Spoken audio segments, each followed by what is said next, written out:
안녕하세요. 저는 미국에 살고 있는 39살 여성입니다. 10년 전 사랑하는 남편과 그런 남편을 꼭 닮은 아들과 함께 미국으로 건너와 행복한 가정을 꾸리고 있습니다. 하지만 저도 이런 가정을 이루기까지 정말로 우여곡절이 많았습니다. 여러분은 자업자득 인과응보라는 말을 믿으시나요? 그리 오래 산 건 아니지만 그 말들이 생생히 증명되는 삶을 살았다고 해도 과언이 아니랍니다. 앞으로도 그럴 거라고 믿고요. 가족들이 필사적으로 반대하고 비난하는 가난한 남자와 결혼을 하고도 행복한 가정을 이룬 저의 이야기 한번 들어보시겠어요? 저는 딸부잣집 막내로 태어났습니다. 아버지는 중소기업 간부 출신이신데 젊은 시절 밑바닥부터 임원까지 올라가신 전형적인 자수성가 가장이셨어요. 항상 일 때문에 바쁘셨지만 가정적이고 온화한 성격으로 딸 셋을 모두 이뻐하셨답니다. 어머니는 전업주부이긴 했지만 타고나길 사업가 기질이 있고 수완이 좋으셨어요. 작은 종잣돈으로 시작해 여기저기 투자를 잘한 덕에 재산을 잘 불리셨죠. 우리 가족이 남부럽지 않게 누리며 살 수 있게 된 데는 아버지의 성실함 때문이기도 했지만 어머니의 안목이나 성격 때문이기도 했기에 아버지는 어머니 말이라면 죽는 신용이라도 하실 정도였어요. 우리 집 가장은 아버지였지만 대장은 어머니였달까요? 어머니는 기가 센 것도 아니고 목소리가 큰 것도 아니지만 어찌나 사근사근 나긋나긋 여우처럼 아빠를 잘 다루시는지 그런 어머니 덕에 우리 가족은 부족함 없이 잘 살 수 있었어요. 제 위로 언니가 둘인데 큰언니는 회화를 전공하고 둘째 언니는 피아노를 전공했죠. 언니들은 어머니를 닮아서 미모와 몸매가 뛰어났어요. 어머니는 우리가 어릴 때부터 여자로서 어떻게 살아야 하는지 세뇌 교육을 하다시피 했습니다. 앉을 때는 허리를 꼿꼿하게 세우고 턱은 조금 내리렴. 여자는 무조건 각선미야. 다리가 미끈하게 예뻐야 돼. 앉을 때 허벅지는 이렇게 붙이고 엉덩이는 이렇게. 다리는 이렇게 사선으로 곧게 뻗어. 손은 무조건 우아하게 자연스럽게. 어머니는 귀에 못이 박히도록 웃는 모습부터 음식을 먹는 태도까지 일일이 저희를 교정했죠. 그 다음에는 어떤 남자를 어떻게 만나는지가 중요하다는 얘기도 늘 따라왔습니다. 언니들은 어머니 말을 하나부터 열까지 다 잘 따랐어요. 저 역시 어릴 때는 어머니의 말을 잘 들었죠. 3살 버릇 여든 간다는 말이 있듯이 지금도 어릴 때 배운 대로 습관적으로 나오는 포즈가 있을 만큼요. 저는 모든 친구들이 어머니에게 이런 걸 배우는 줄 알았어요. 그게 아니라는 걸 알게 된 사춘기 때부터는 어머니 말을 듣기 싫어서 하라는 대로 안 했어요. 그냥 편한 자세로 앉고 싶었고, 먹고 싶은 건 마음대로 먹고 싶었고, 입 크게 벌리고 웃고 살고 싶었어요. 꼭 남자를 잘 만나는 게 성공하는 길인지에 대한 의문과 반항심이 있었죠. 게다가 타고나길 아버지를 닮아서 예체능 쪽보다는 공부를 잘하는 편이었고 외모도 고만고만했어요. 그런 저의 편을 들어주는 사람은 아버지뿐이었습니다. 막내에다가 아버지를 많이 닮아서인지 어릴 때부터 아버지는 저를 제일 예뻐하셨고 거의 끼고 사셨어요.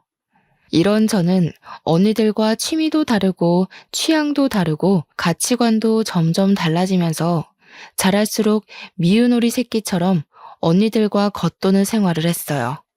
어머니는 자신의 뜻대로 자라주지 않고 엇나가는 것 같은 저를 제일 걱정하곤 했죠. 언니들은 어머니의 시나리오대로 잘 자라서 여성적인 매력과 교양이 흘러넘치는 신부감이 되었거든요.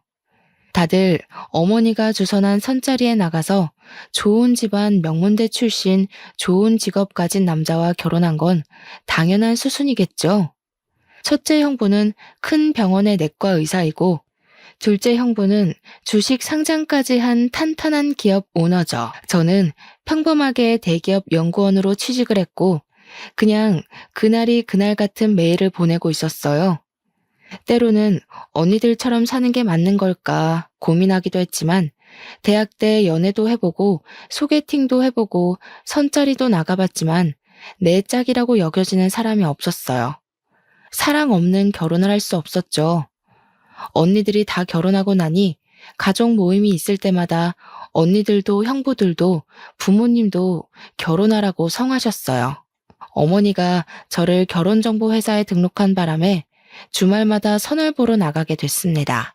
제 결혼까지 엄마 꿈대로 성공하고 나면 엄마 인생 성공하는 거라고요. 어머니는 첫째는 의사 사위, 둘째는 사업가 사위를 얻었으니 셋째 사위는 법조인으로 드릴 거라고 했어요. 그 얘기를 할 때마다 제발 이상한 시나리오 좀 그만 쓰라고 소리치고 싶었지만 참았어요. 적당히 장단 맞춰주면서 세월 보내다 보면 어머니도 포기하는 날이 오겠지 했거든요. 매일 다람쥐 쳇바퀴 돌듯 회사 다니고 주말마다 늘 변호사 판사 만나러 가는 게 저의 일상이 되었죠. 그날도 대형 로펌 변호사와 선을 보러 나가는 길이었습니다.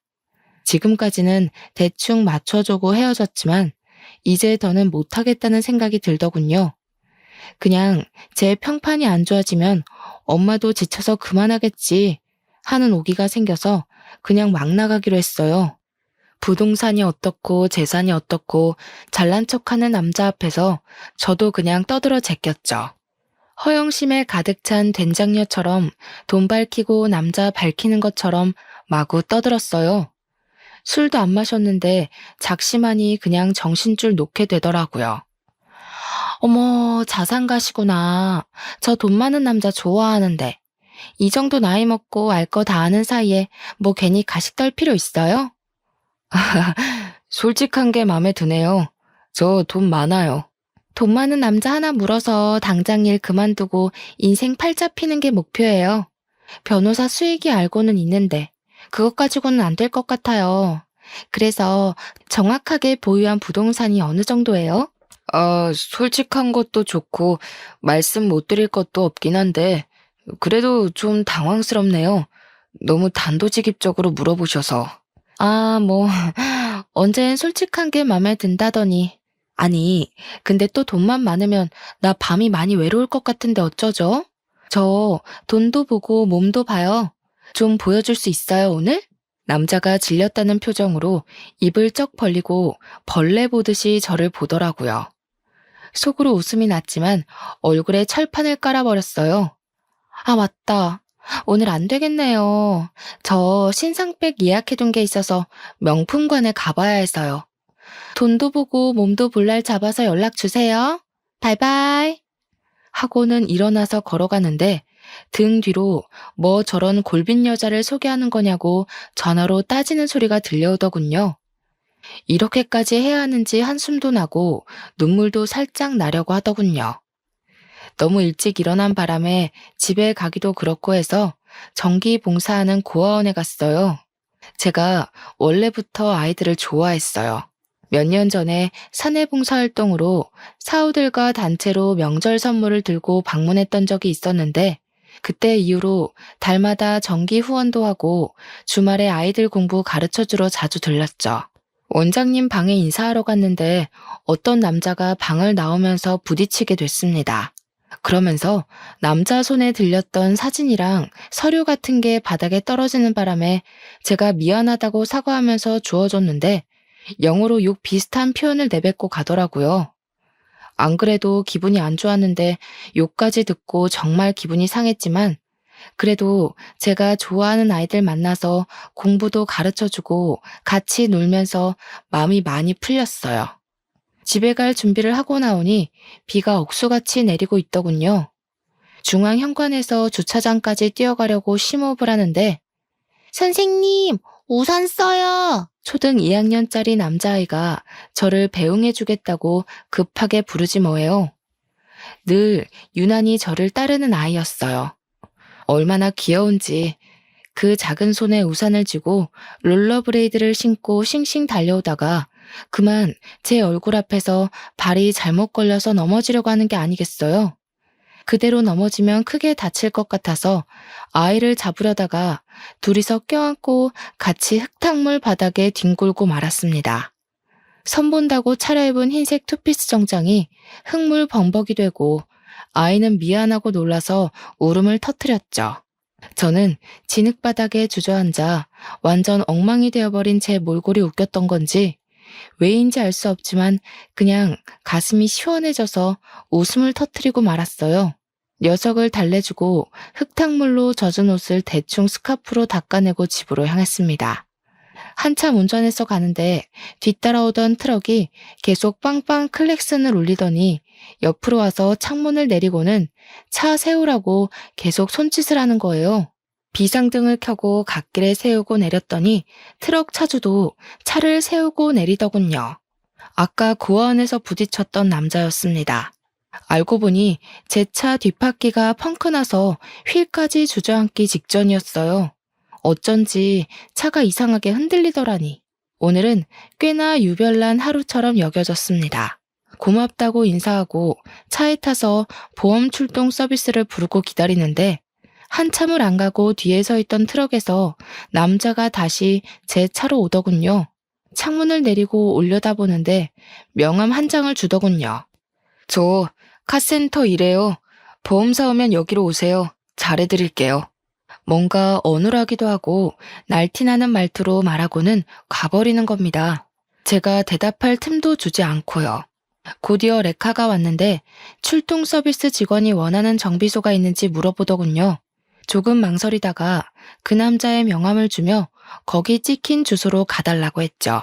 엉뚱하고 웃긴 하루의 대미를 장식한 만남. 그것이 우리의 시작이었습니다. 그는 고졸 학력이 전부인 사람으로 변변한 배경도 없고 부모도 없는 남자였어요. 알고 보니 그 고아원 출신으로 9살 때 미국으로 입양을 가게 되었는데 양부모님이 일찍 돌아가시고 한국의 친부모님을 만나러 들어온 거라고 했어요. 20살 되던 해부터 친부모를 찾으려고 매년 한국을 방문했었고 3년 전에는 아예 한국을 들어와서 아는 형 카센터에서 정비사로 일하고 있었어요. 그의 말로는 예전부터 저를 알고 있었다고 하더군요. 주말에 고아원에서 봉사하는 걸 자주 봤었는데 인상이 좋아서 호감을 가지고 있었다고요. 맞선 보러 나간 날도 저를 봤다고 하더군요.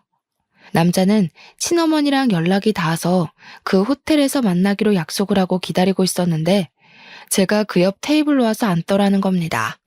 우연히 호텔에서 보고 반가워서 인사할 뻔했다고요. 그런데 그 옆에서 제가 된장녀 짓을 하는 걸 보고 들으며 정이 뚝 떨어졌다고 하네요. 그날 만나기로 했던 친어머니는 나오지 않았고 대신 다른 사람을 보내서 편지만 전달했다고 합니다. 그 편지에는 미안하다고 연락하지 말아달라는 내용이 적혀 있었다고 해요. 그날 정말 너무 슬펐는데 고아원에서 저를 또 보게 된 거예요. 명품관 간다고 큰 소리치고 일어나더니 고아원에 와서 애들이랑 노는 걸 보고 오해했다는 걸 알았다고 해요. 자기가 정말 아끼는 고아원 아이가 넘어질 때 제 몸 사리지 않고 아이를 보호하는 걸 보고는 정말 반했다 하더군요. 하루 동안 우연히 2번 만났는데 한 번 더 만나면 사귀자고 하기로 결심을 했대요. 그러다 우연히 한눈에 봐도 바퀴가 주저앉아 위태로워 보여서 알려주려고 옆으로 갔는데 차창을 내리는데 제가 있었다고요. 우연 같은 만남을 시작으로 그 남자와 자주 만나 서로를 알아가게 되었습니다. 그는 저에게 정말 헌신적으로 잘해주었습니다. 하나부터 10까지 저희 너무 잘 맞았어요. 처음에는 저도 보고 듣고 자란 게 있어서 그의 배경이 손끝에 박힌 가시처럼 걸리곤 했어요.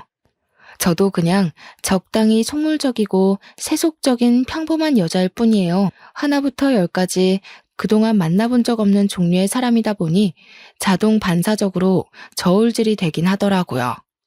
하지만 알아갈수록 그 남자의 인간성과 성실함과 진실함에 그를 정말 사랑하게 됐습니다. 그와 연애하면서 어머니가 주선하는 선자리는 다 거절했죠.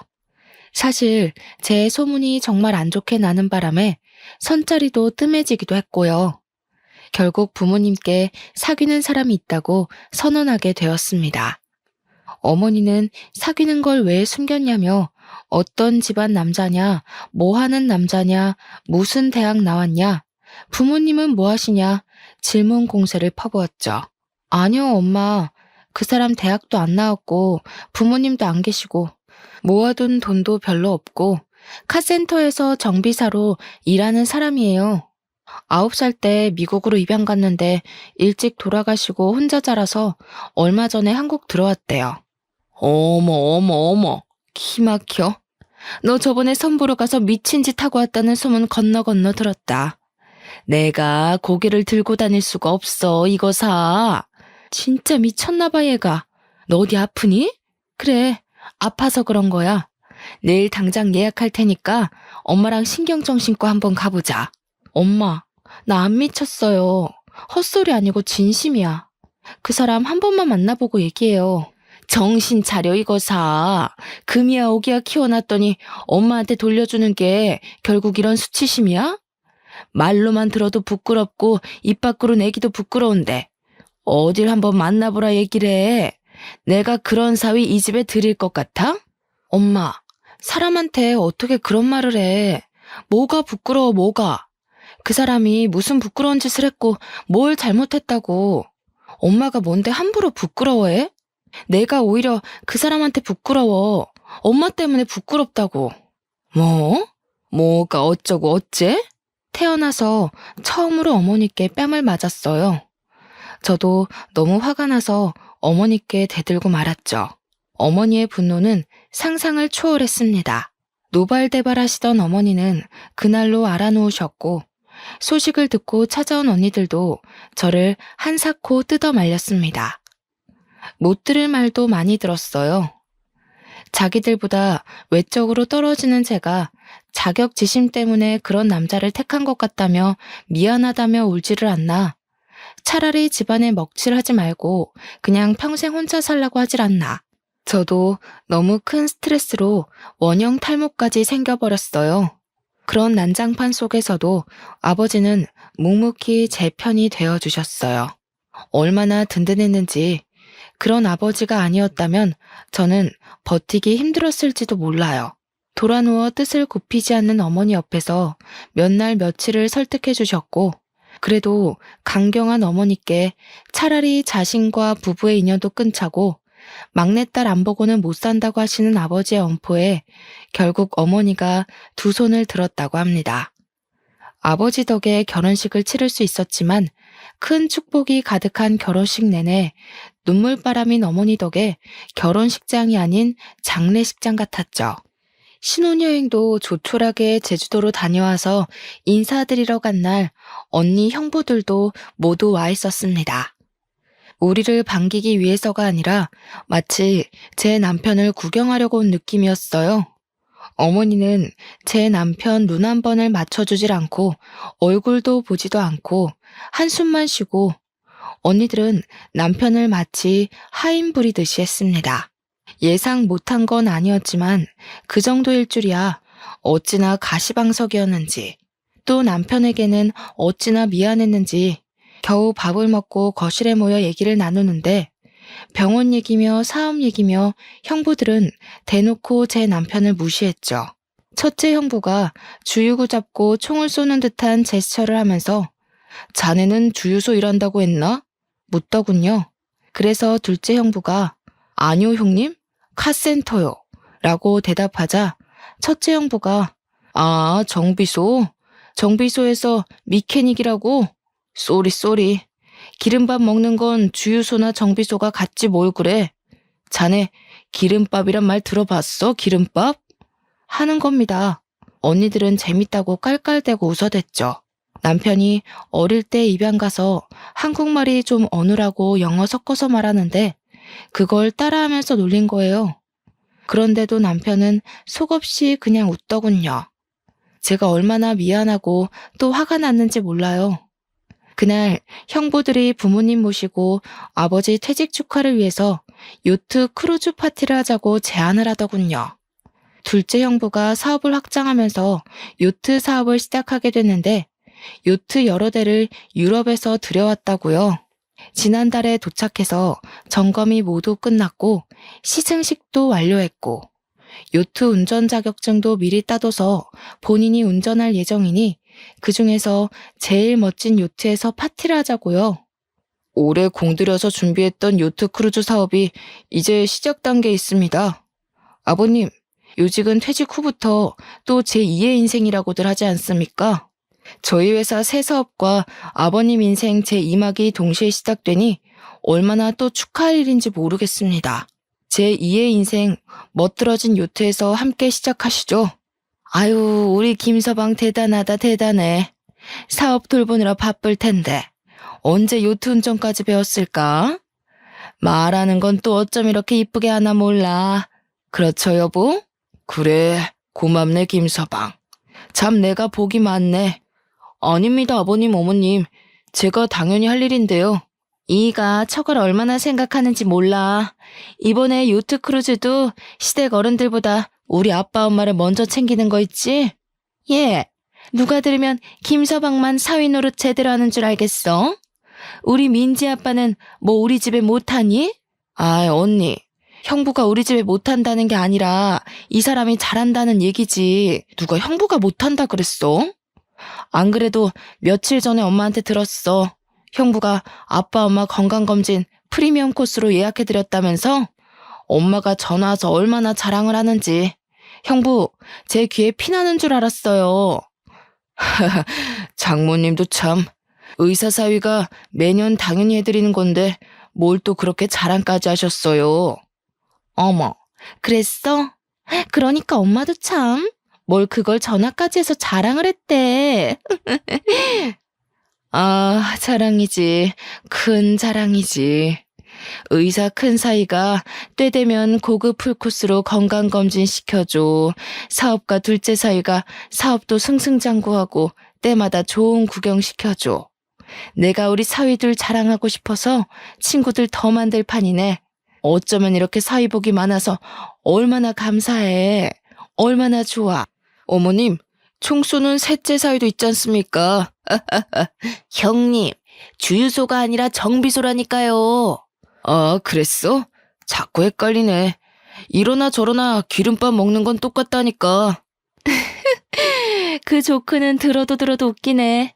다들 그날의 계획으로 이야기꽃을 피우고 어머니는 아예 제 남편을 등지고 앉아서는 형부들에게 우리 사위들 덕에 호강한다며 좋아하는데 우리 부부만 덩그러니 외로운 섬처럼 앉아 있었습니다. 아니, 모르겠어요. 그냥 남편은 그저 조용히 미소만 띠고 있더군요. 거의 득도한 사람인 줄 알았다니까요. 저는 무슨 정신으로 집으로 돌아왔는지 모르겠어요. 남편에게 정말 미안했는지 제가 미안하다는 말을 꺼내기도 전에 미안하단 말 하지 말라고 하더군요. 그냥 저를 만나고 저의 가족이 되어서 세상에 유일한 자기 편인 제가 있어서 감사하다고요. 부모님과 언니들과도 진짜 가족이 된다면 정말 좋겠지만 그런 욕심 안 부린다고요. 그 말에 저는 또 얼마나 울었는지 몰라요. 다시는 가족 모임에 가고 싶지 않았지만 요트 크루즈에 참석하게 되었습니다. 아버지 퇴직 축하 가족 모임이었기에 빠질 수가 없었어요. 날씨도 좋고 바람도 적당하고 모든 것이 완벽한 날이었어요. 바다 멀리까지 요트를 띄웠죠. 우아한 음악이 흘러나오고 샴페인과 신선한 음식들까지. 부모님도 선베드에 누워 즐기시며 사위 덕에 호강한다고 얼마나 좋아하셨는지요. 형부들도 자기들끼리 주식 얘기며 정치 얘기며 그들만의 세상에 있었습니다. 저희 부부만 거기 끼지 못하고 서 있는데 형부들이 마치 종업원을 대하듯이 손짓으로 남편을 부르는 겁니다. 배 안에서도 제 남편에게 심부름을 시키더군요. 어이, 따로 칠링해둔 샴페인 좀 더 가지고 와. 저 뒤로 돌아가면 있을 거야. 저기 일하는 분들도 계신데 왜 저한테. 가족끼리 어울리는데 막내 사이가 그 정도는 알 수 있지. 꼭 일하는 사람이 해야 하는 일은 아니잖아. 이거 우리랑 어울린다고 자네 급도 같이 올라갔다고 생각하는 건가? 그래서 이제 할 일 못할 일 구분하는 건가? 그게 아니라 저를 일하는 사람으로만 생각하시는 것 같아서요. 아이, 사람 참. 자네, 자격지심이 심한 것 같네. 근본이 없어서 그렇죠, 뭐. 하여간, 없는 것들은 일해서 피곤해. 순수하게 가족으로 대해주려고 해도 피해의식으로 곡해를 한다니까. 아, 하기 싫으면 관두라고. 아닙니다. 제가 가지고 오겠습니다. 남편에게 하지 말라고 얘기하려고 걸어가는 순간 갑자기 예고 없던 돌풍이 불었습니다. 파도가 치면서 배가 마구 흔들렸고 테이블에 있던 그릇들이 와장창 쏟아져 깨질 정도였어요. 갑판 위는 삽시간에 난장판이 됐죠. 저도 넘어질 뻔하며 기둥을 붙잡고 멀미 때문에 몸을 숙였습니다. 가족들 모두 멀미의 구토감을 느끼며 선실 안으로 대피했어요. 그때 형부들은 자기 몸 사리느라 각자 혼자 뛰어들어가는데 제 남편은 배가 흔들릴 때 넘어지신 아버지를 둘러엎고 어머니를 모시고 저까지 챙겨서 선실로 들어갔어요. 뒤따라 들어온 언니들이 형부들에게 자기만 살겠다고 주랭랑을 치냐고 욕을 하더군요. 형부들은 뚱한 표정으로 겸연쩍어 하면서 제 남편을 노려봤습니다. 둘째 형부가 운전실로 뛰어들어갔는데 배는 파도에 요동칠 뿐 앞으로도 뒤로도 움직이질 않았습니다. 정박했던 배를 돌려서 돌아가려고 하는데 거센 바람 때문에 배가 형부 뜻대로 운전이 안 되는 거였죠. 이리저리 마구 흔들리긴 하다가 갑자기 굉음이 들리더니 요크 시동이 꺼져버렸습니다. 배 한가운데서 요트가 고장나버린 거예요. 다들 발을 동동 구르며 멀미하며 겁에 질려 있는데 제 남편이 손을 보겠다고 나서더군요. 둘째 언니는 이게 얼마짜리 요트인지 알기나 하냐며 나설 때와 안 나설 때 분간을 못한다고 소리쳤습니다. 둘째 형부는 요트 타본 적이나 있냐며 빈정거렸고요. 코웃음 치며 미심쩍어 하는 가족들이었지만 급박한 상황이라 뭐라도 해야 했기에 남편이 요트 보는 걸 허락해 주더군요. 남편이 기계실에서 살펴보더니 무리한 조작으로 엔진이 과열되어 시동이 꺼진 것이며 임시 조치하면 잠깐 쓸 수 있을 거라고 하더군요. 그러면서 첫째 형부를 시켜 정비 도구를 찾아오라고 하는 겁니다. 급한 마음에 곧이곧대로 정비 도구를 찾아서 갖다 바치는 형부를 보니 그 와중에도 통쾌해서 웃음이 났어요. 남편이 이리저리 손을 보고 나니 다시 시동이 걸리더군요. 그러고는 운전대 앞에 서 있는 둘째 형부를 밀치고 본인이 배를 운전하기 시작했습니다. 아, 뭐 하는 거야? 지금 이대로 있으면 모두 위험해져요. 바람 방향을 이용해서 빠져나가야 합니다. 자존심이 상해 소리치는 둘째 형부에 아랑곳 않고 남편은 능숙하게 운전을 하더군요. 그 순간만큼은 모두가 무능한 가운데 남편만 빛났죠. 그날 이후 남편에 대해서 아버지는 무한 신뢰를 하게 되셨고 어머니도 그날 일에 대해 고맙다고 하더군요. 하지만 어머니와 언니, 형부들이 기본적으로 남편을 하대하는 태도는 고쳐지지 않았습니다. 어머니는 그날 일에 대해서 군뱅이도 구르는 재주가 있다는 식으로 말하며 칭찬했습니다. 그 사건 이후로 부모님 댁이나 언니를 집에 수리할 것이 있느냐? 그 사건 이후로 부모님 댁이나 언니들 집에 수리할 것이 있거나 작동이 안 되는 게 있으면 수시로 남편에게 연락을 했습니다. 시도 때도 없이 급한 일인 것 마냥 전화를 걸어 남편을 부르는 겁니다. 남편이 묵묵하게 손을 보고 나면 비아냥인지 칭찬인지 모를 것들을 막 늘어놓는 겁니다. 군뱅이도 구르는 재주가 있다고 손재주 하나는 기가 막힌다며 역시 정비사라 그런가 기가 막히게 잘 고쳤다는 둥, 수고했다는 둥, 우리 집에 꼭 필요한 사람이라는 둥, 저와 가족의 관계 때문에 그런 말을 묵묵히 듣고만 있는 남편을 보니 너무 마음이 아팠어요. 너무 바보처럼 착한 사람이었습니다. 그 사람을 지켜주고 싶었어요. 저는 남편에게 가족과 관계를 끊겠다고 선언했어요. 이렇게 자연스럽게 친정집과의 왕래는 점점 줄어들었고 특별한 행사가 없으면 부모님도 언니들도 만나지 않게 되었어요. 가끔 아버지만 따로 모시고 함께 식사를 했었죠. 그러던 어느 날 아버지의 전화가 걸려왔습니다. 수화기 너머로 아버지의 힘없는 목소리가 들려왔어요. 연희야, 어쩌면 좋으냐? 빠, 무슨 일이세요? 왜 그러세요? 어디가 편찮으세요? 우리 집이 다 넘어가게 생겼어. 어머니가 아버지 몰래 온갖 돈을 다 끌어모아 투자했던 사업이 수백억 대의 사기였고, 사기꾼은 이미 해외로 도주하여 한 푼도 건질 수 없게 되었다는 청천벽력 같은 소식이었습니다. 하루 사이에 길거리에 나앉게 되고 집 곳곳에는 압류딱지가 붙었다고 했습니다. 아버지의 한숨 뒤로 어머니의 곡소리가 들려왔습니다. 아빠, 그래도 우리가 있잖아요. 걱정 마세요. 다 큰 딸 셋이 있고 든든한 사위가 셋이 있는데 뭘 걱정하시는 거예요.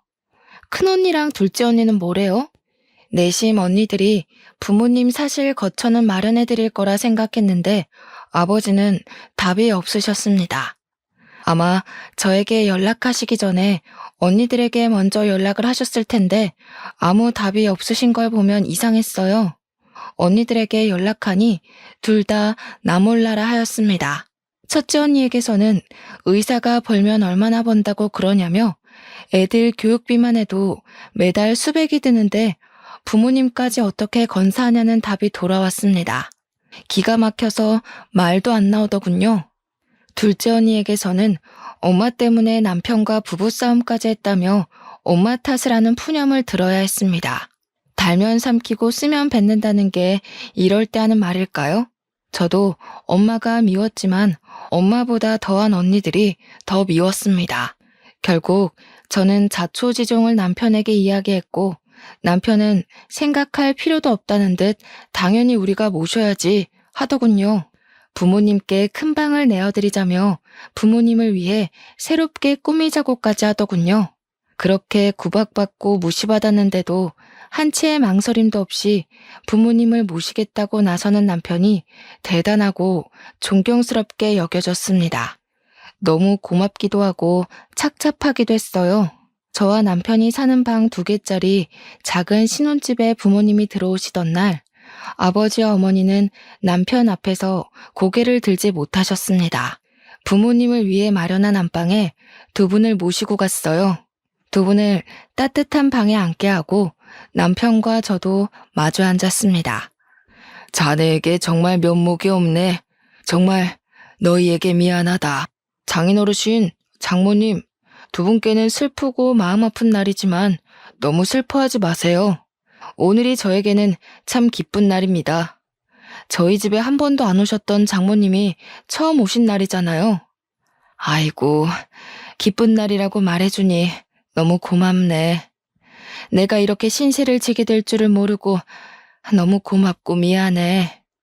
한국에서 결혼을 할 때도 신혼여행 다녀와서도 어른들께 절을 한다고 하던데 그래서 절하는 것도 배워서 연습도 많이 했는데 한 번도 못했어요. 사위가 장인어르신과 장모님께 절을 하는 첫날이니 저는 참 기쁩니다. 종이에 써서 읽기 연습을 해가며 외운 말을 남편이 또박또박 말하자 부모님은 말없이 눈물을 흘리셨습니다. 간소한 결혼식에 패백도 하지 않았고 신혼여행 다녀와서 절하려는 남편을 은근슬쩍 피하셨던 것이 남편에게도 상처로 남은 모양입니다. 절하는 연습까지 했다는 걸 저도 그날 처음 알았는데 가슴이 미어졌어요. 저와 남편은 처음으로 부모님 앞에서 절을 올렸습니다. 저는 그동안의 서름과 남편에 대한 고마운 마음, 부모님에 대한 연민이 한꺼번에 북받쳤어요. 절하는 저희도 울고 부모님도 우셨어요. 절을 끝내고 남편이 2분께 다가가 손을 잡고 이제부터는 2분을 낳아주신 친부모님으로 생각하겠다고 말했어요. 어머니와 아버지도 이제부터는 사위를 아들로 여기고 살겠다고 아들에게 평생 갚으며 살겠다고 하시더군요. 제 남편을 아들이라고 부르시는 부모님 목소리에 그동안의 응어리가 녹아내리는 듯하며 하염없이 눈물이 났습니다. 그날 밤 부모님과 저희는 얼싸안고 얼마나 울었는지 모릅니다. 그 뒤로 부모님은 제 남편을 아들이라고 부르십니다. 그렇게 부모님을 모시고 살던 어느 날 남편이 미국에 정리할 것이 있다며 잠깐 다녀오겠다고 하더군요. 매일 전화통을 하긴 했지만 곧 돌아온다던 남편이 몇 개월 동안 돌아오질 않고 무엇을 하고 있는지 말도 해주지 않으니 저도 점점 의심이 생겼어요. 혹시 이 남자도 우리 집이 망해버려서 볼 것이 없어지니 도망을 간 건가? 하는 못된 의심이요. 그도 그럴 것이 정확히 미국 어디에 있는지도 말해주지 않고 찾아가겠다고 해도 조금만 기다려달라고 하고 무엇을 정리하고 있는 것인지도 말해주질 않았거든요. 때로는 연락이 잘 되지 않을 때도 있었습니다. 불안해하는 저를 다독여준 건 오히려 부모님이었어요. 그는 그럴 사람이 아니라며 남편 편을 들어주시더군요. 그러는 사이 형부들이 차례로 망하고 있다는 소식이 들려왔습니다.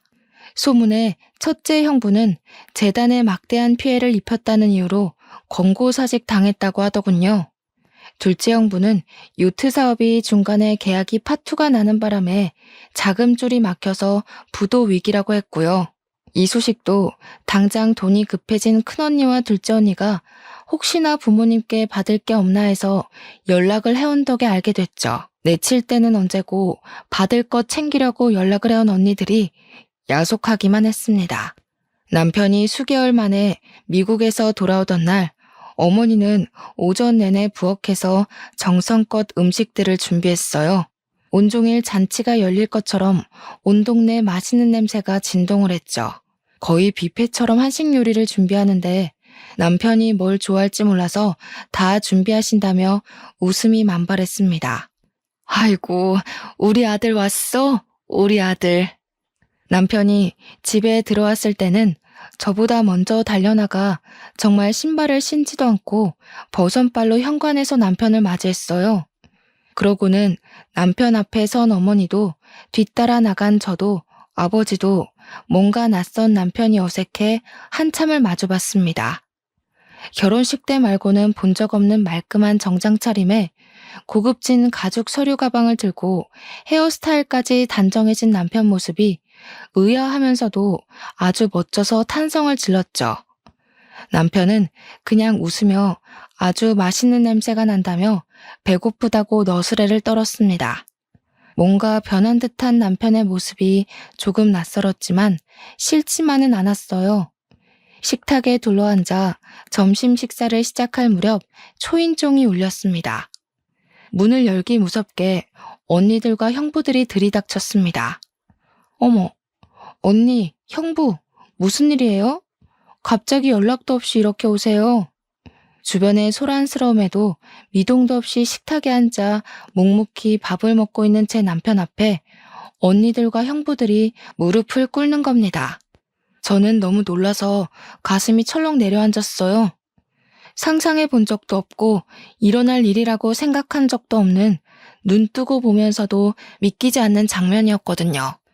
자네, 몰라봐서 미안하네. 내 이렇게 용서를 구하네. 한 번만 살려주게. 제부, 정말 미안해요. 우리 그동안 정을 봐서라도 우리 좀 살려줘요. 저죄, 진짜 미안해. 우리가 격이 없이 대한다고 한 게 마음이 상했나 본데 이렇게 빌면 마음이 좀 풀릴까? 응? 정말 이렇게 빈다, 연이야. 제부, 정말 미안해요. 아니, 형부들, 언니들, 갑자기 쳐들어와서 밑도 끝도 없이 이러시면 어떡해요? 도대체 무슨 소리 하시는 거예요? 여보, 이 사람들이 지금 왜 당신한테 이러는 건지 당신이 얘기를 좀 해봐요. 제 말에 남편이 숟가락을 놓고 고개를 들었습니다. 어머니, 응, 아들.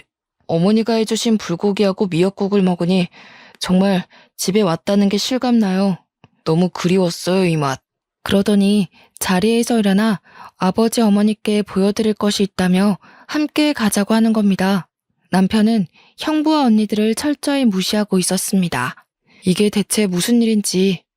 저는 아버지와 어머니와 함께 어리둥절한 표정으로 남편을 따라 나섰습니다. 등 뒤로 형부들과 언니들이 저희를 부르는 목소리에 이어서 서로 싸우는 소리가 들려왔습니다. 집 앞에는 고급 외제차가 주차되어 있었습니다. 남편은 그 외제차에 부모님과 저를 태우고 말없이 시동을 키더군요. 남편이 운전하는 차를 타고 가는 동안 그간의 자초지정을 들려주었습니다. 남편의 양아버지의 아버지, 즉 양할아버지가 미국에서 요트 사업을 하는 대부호였다는 겁니다. 양부모님이 일찍 사고로 돌아가시고 할아버지께서 남편을 키워주셨고 남편이 성인이 되고 사업을 물려받으라고 하셨습니다. 하지만 남편은 친부모님을 만나고 싶어서 한국에 들어온 거였고요. 남편은 한국에 들어온 이후로 첫째 형부가 일하는 병원에 매년 거액의 후원금을 내고 있었는데 형부 같은 사람이 일하는 병원에는 더 이상 후원하지 않겠다고 밝혔다고 합니다. 형부가 병원을 그만두면 계속 후원하겠다고 했다는군요. 그 때문에 형부가 권고사직을 당한 겁니다. 또 둘째 형부 요트 사업에 계약상의 문제를 제기해서 사업 진행을 막은 것도 남편이었습니다. 형부가 계약한 유럽의 요트 회사가 미국 기업의 자회사였다는군요. 그 사실을 알게 된 형부들이 남편에게 싹싹 빌러 찾아왔던 겁니다. 저와 부모님은 상상도 못한 이야기에 너무 놀라 말이 나오질 않았습니다. 이 엄청난 이야기를 그냥 담담하게 전하는 남편의 모습과는 대조적으로 부모님의 얼굴은 충격과 놀라움으로 붉어져 있었어요. 저 역시 갑작스럽게 들은 이야기가 믿어지지 않아서 제 허벅지를 꼬집어 보았어요. 그러는 동안 어느 공기 좋은 곳에 위치한 고급진 전원주택 앞에 당도했습니다. 부모님께 드리는 선물이라고 했습니다. 아버님, 어머님, 아무 걱정 마시고 이제 이곳에서 편안하게 사세요. 그동안 제 신분을 속여서 죄송합니다. 아니, 이게 꿈이야 생시야. 대체 이게 다 무슨 일인지 믿어지지가 않네. 남편은 자신의 재산만 보고 다가오는 사람이 많아서 사람을 믿지 못했다고 합니다. 학교도 졸업 못하고 입양아에 가진 것도 없는 자신을 봐준 유일한 사람이 저였다고 해요. 아무것도 가진 것이 없지만 그냥 사람으로 사랑해준 저에게 뭐든지 해주고 싶었다고 합니다. 놀라움의 연속이었습니다. 제가 원하는 건 오직 그 사람뿐이었는데 너무 많은 것을 받았어요. 저는 심성이 고운 그 사람을 험한 세상에서 지켜주고 싶었는데 오히려 그 사람이 저를 지켜주네요. 어머니는 펑펑 눈물을 흘렸습니다. 아이고 아들아, 고맙고 고맙다. 하지만 나는 이걸 받을 자격도 염치도 없구나. 어머니, 연희를 낳아주신 어머니이시니 그리고 이제 저의 어머니이시니 받으실 자격이 되고 말고요. 옛일은 모두 잊으시고 우리 이제 앞으로 행복하게만 살아요. 어찌 있겠니? 내가 정말로 미안하다. 잘못했다. 것 없고 능력도 없다고 모질게 대한 것 내 평생 사과하며 반성하며 살아갈게. 싫은 내색 한 번을 안 하고 다 맞춰주면서 얼마나 마음고생을 했을까. 내가 아들한테 한 짓을 생각하면 혀 깨물고 죽고 싶은 심정이다. 어머니, 그런 말씀 마세요. 상처가 될 때도 있었지만 제 곁에는 연희가 있고 또 아버님께서 늘 제 편을 들어주셨어요. 그래서 저는 정말로 괜찮아요, 어머니. 난 연희 아빠랑 연희에게도 정말 면목이 없다. 고개를 들 수가 없어. 여보, 당신 말이 맞았어. 애들 선자리 만들고 결혼 준비할 때마다 당신이 조건 말고 마음을 보라고 항상 말했었는데 그때는 마음은 보이지도 않고 변하는 거니까 눈에 보이는 조건 말고는 믿을 게 없다고 호언장담했는데 우리 딸들 위하는 길이라고 생각했는데 그냥 내 허영심이었다는 걸 이 나이가 되어서야 알았어. 아들아, 네 엄마 이제 절드나 보다. 여보, 이런 나를 데리고 평생 살아줘서 고마워. 여보, 정말 미안해. 나는 노년의 당신 덕분에 방 한 칸 없이 낳았는 신세가 됐지만 오히려 마음은 편했어. 당신이 이제 정말로 변하고 진심으로 아이들을 대하는 것 같아서. 어머니, 이제 그만 울고 그만 미안해하세요. 이렇게 좋은 날 너무 많이 우시니 저도 마음이 아파요. 그럼아, 이제 울지 않을게. 너무너무 고맙다. 내 평생 감사하며 갚는 마음으로 살아갈게. 첫째 언니와 둘째 언니는 모두 이혼을 했습니다. 알고 보니 형부들은 모두 우리 집의 재산을 보고 결혼을 했던 거더군요.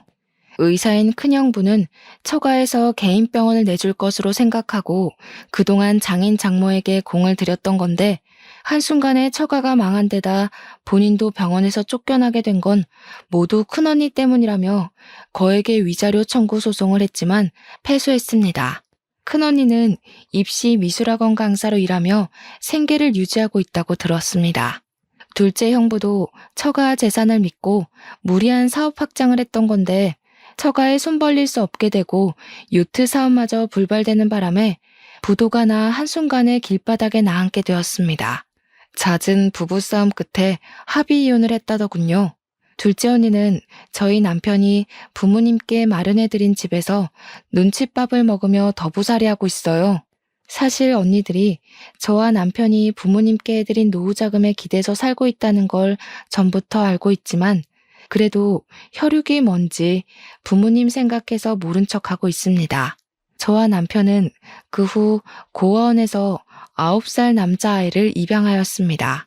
바로 저와 비 오는 날 부딪혀 흙탕물에 뒹굴었던 그 아이죠.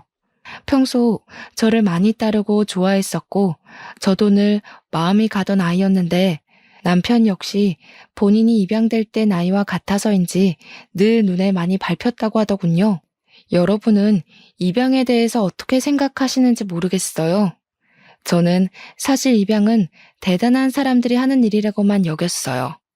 여러 해 동안 고아원에서 봉사활동을 하면서도 입양을 생각해 본 적은 없었는데 남편의 불우했던 어린 시절을 극복할 수 있었던 건 양부모님을 만나 짧지만 행복했던 유년 시절을 보낸 덕이라고 했던 말에 입양을 결심하게 되었습니다.